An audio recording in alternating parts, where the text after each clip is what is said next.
Mari belajar dari Italia. Apa yang sebenarnya terjadi di Italia? Apa yang bisa kita jadikan contoh agar tidak terjadi di Indonesia? Kreatif konten ini berasal dari artikel warga Italia, dipersingkat dan dilengkapi data agar lebih mudah dipahami. Tahap 1. Kasus pertama diumumkan. Itu cuma flu. Apa pentingnya pakai masker? Orang-orang ini cuma lebay. Saya kan sehat, gak bakal ketularan. Gak usah panik lah. Tahap 2. Jumlah positif COVID-19 mulai naik signifikan. Cuma beberapa yang kena. Yang meninggal pun hanya orang-orang tua saja yang memang udah punya penyakit. Hidup seperti biasa aja lah. Pacaran, nongkrong bareng temen, jalan-jalan ke mall, tetap lanjut. Tahap ketiga, jumlah kasus meningkat dengan cepat, berlipat ganda dalam 1 hari. Tingkat kematian pun bertambah. 7 Maret, lebih dari 5.000 kasus positif COVID-19. Zona merah diberlakukan di Italia. Wilayah yang dikarantina hampir 25% dari luas Italia. Sekolah dan universitas tutup, tapi tempat kerja, bar, dan restoran masih buka. Sementara itu, 75% wilayah lain masih menganggap enteng COVID-19. Anjuran mencuci tangan ada di mana-mana, tapi sekadar anjuran dan tak banyak yang melakukan. Tahap 4, jumlah kasus meningkat besar. Sekolah dan universitas ditutup selama sebulan. Darurat nasional pun diberlakukan. Rumah sakit menambah kapasitas, seluruh kamar dibersihkan untuk memberi ruang bagi pasien COVID-19. Tapi tak ada cukup dokter dan perawat.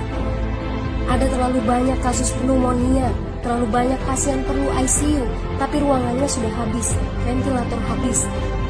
Pada titik ini seperti kondisi dalam perang. Dokter harus memilih siapa yang akan diobati berdasarkan peluang bertahan hidup. Itu berarti pasien lanjut usia dan punya penyakit bawaan seperti hipertensi, diabetes, stroke tidak masuk prioritas karena tidak ada lagi ruang.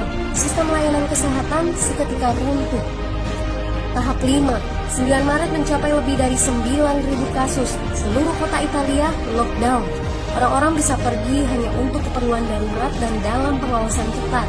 Semua bisnis masih dibuka karena jika tidak, ekonomi akan runtuh. Itu kebijakan pemerintah. Mulai ada ketakutan, orang-orang mulai memakai masker dan sarung tangan. Tapi tetap saja, ada anak-anak yang merasa jagoan, masih ingin uji nyali. Pergi ke restoran rame-rame, hangout bareng, minum-minum dan lain sebagainya. Tahap 6. 2 hari kemudian pemerintah Italia berubah pikiran. Semua bisnis harus tutup. Bar, restoran, pusat perbelanjaan, semua jenis toko, kecuali supermarket dan apotek. Penyebabnya, karena dalam sehari yang positif bertambah lebih dari 2.000 kasus. Penduduk yang mau keluar rumah harus mendapat surat izin.